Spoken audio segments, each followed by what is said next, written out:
ನಮಸ್ಕಾರ ಸ್ನೇಹಿತರೆ, ನಮ್ಮ ಚಾನಲ್ಗೆ ಸ್ವಾಗತ. ಇಂದಿನ ನಮ್ಮ ವಿಡಿಯೋದಲ್ಲಿ ಭೀಷ್ಮ ಪಿತಾಮಹರ ಚರಿತ್ರೆಯನ್ನು ತಿಳಿಯೋಣ. ಭೀಷ್ಮ ಪಿತಾಮಹರು ಮಹಾಭಾರತದ ಪ್ರಮುಖ ಪಾತ್ರಗಳಲ್ಲಿ ಒಬ್ಬರು. ಭೀಷ್ಮನು ದೇವವ್ರತನಾಗಿ ಜನಿಸಿದನು ಮತ್ತು ಮಹಾಕಾವ್ಯವಾದ ಮಹಾಭಾರತದ ವೀರರು ಮತ್ತು ಖಲನಾಯಕರ ಮಹಾಪುರುಷನಾಗಿದ್ದನು. ಕುರುಕ್ಷೇತ್ರದಲ್ಲಿ ಕೌರವರು ಮತ್ತು ಪಾಂಡವರ ನಡುವೆ ನಡೆದ ಮಹಾಯುದ್ಧದಲ್ಲಿ ಭೀಷ್ಮರು ಕೌರವರ ಪರವಾಗಿ ಹೋರಾಡಿದರು.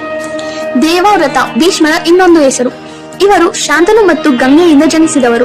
ಭೀಷ್ಮರು ಬ್ರಹ್ಮಚರ್ಯದ ಪ್ರತಿಜ್ಞೆಯನ್ನು ತೆಗೆದುಕೊಂಡಿದ್ದರಿಂದ ಈ ರಾಜವಂಶವು ಮುಂದುವರಿಯಲು ಸಾಧ್ಯವಾಗಲಿಲ್ಲ. ಕೌರವ ಕುಲದಲ್ಲಿ ಭೀಷ್ಮನೇ ಕೊನೆಯವನಾಗಿದ್ದನು. ಮೊದಲಿಗೆ ದೇವವ್ರತನನ್ನು ಭೀಷ್ಮ ಎಂದು ಏಕೆ ಕರೆಯಲಾಗುತ್ತದೆ, ಅವರು ಏಕೆ ಬ್ರಹ್ಮಚರ್ಯದ ಪ್ರತಿಜ್ಞೆಯನ್ನು ತೆಗೆದುಕೊಂಡರು ಎನ್ನುವುದನ್ನು ಈ ವಿಡಿಯೋ ಮೂಲಕ ತಿಳಿಯೋಣ. ಗಂಗೆಯು ಶಾಂತನುವನ್ನು ಮದುವೆಯಾಗಿದ್ದಳು. ಇವರಿಬ್ಬರಿಗೂ 8 ಜನ ಮಕ್ಕಳಿದ್ದರು. ಅದರಲ್ಲಿ 7 ಮಕ್ಕಳನ್ನು ಗಂಗಾ ನದಿಯಲ್ಲಿ ಮುಳುಗಿಸಲಾಯಿತು. ಆದರೆ 8ನೇ ಮಗುವನ್ನು ಸಾಕಲು ನಿರ್ಧರಿಸಿಕೊಳ್ಳುತ್ತಾರೆ.